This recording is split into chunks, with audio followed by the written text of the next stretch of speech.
Thomas and Percy are good friends, but sometimes Percy teases Thomas about being frightened, and he doesn't like that at all. One evening, he was dozing happily in the shed, but Percy wanted to talk. "Wake up, Thomas! Are you dreaming about the time you thought I was a ghost?" Certainly not. Anyway, I was only pretending to be scared. I knew it was you really." Percy went on teasing him. "I hope the guard leaves the light on for you tonight." "Why?" asked Thomas. "I quite like the dark." "Oh, really?" explained Percy. "I am surprised. I always thought you were afraid of the dark. I wonder why." Thomas decided to say nothing and went to sleep instead. Next day, Sir Topham Hatt came to see him. "I would like you to go to the harbor tonight.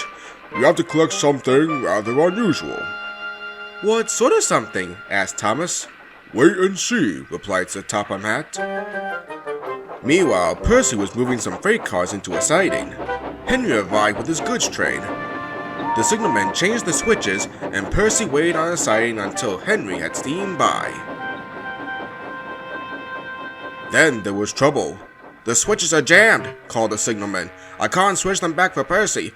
The workmen will have to mend them in the morning. It's too late now." Said Percy's driver. "I'm sorry, Percy, but you will have to stay here for the night." "Where are you going?" asked Percy. "Home for tea," replied the fireman. Percy was speechless. He watched as the other engines went home to the shed.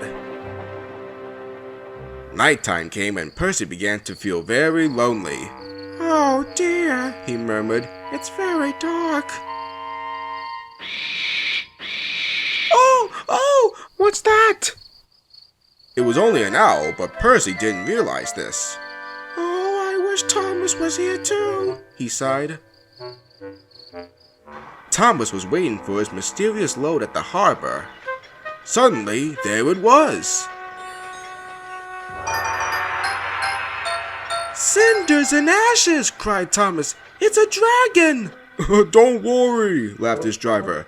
"This dragon is made of paper. It's for the carnival tomorrow." Workmen lifted the dragon onto Thomas's load loader and put lights all around it for protection. Then Thomas set off into the misty night.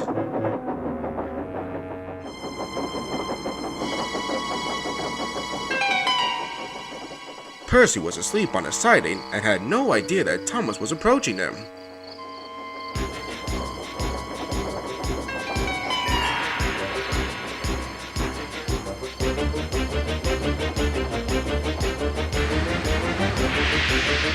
Percy woke up with a start.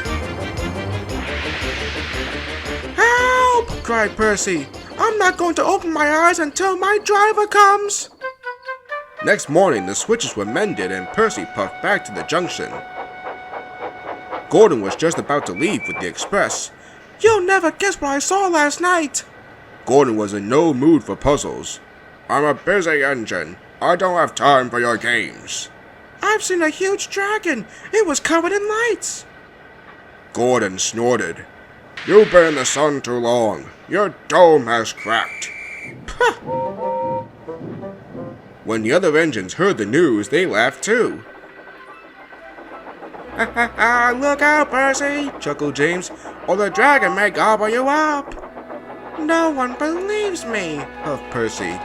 "Maybe I did imagine the dragon after all." But Percy soon found out that he hadn't. "Help! Save me!" cried Percy. "It's all right," whistled Thomas, and he explained about the carnival. "By the way, how was your night out?" Percy decided to tell Thomas the truth. "Well, Percy," said Thomas, "maybe we do get scared sometimes, but if we're not afraid to tell each other, then that means we're quite brave too."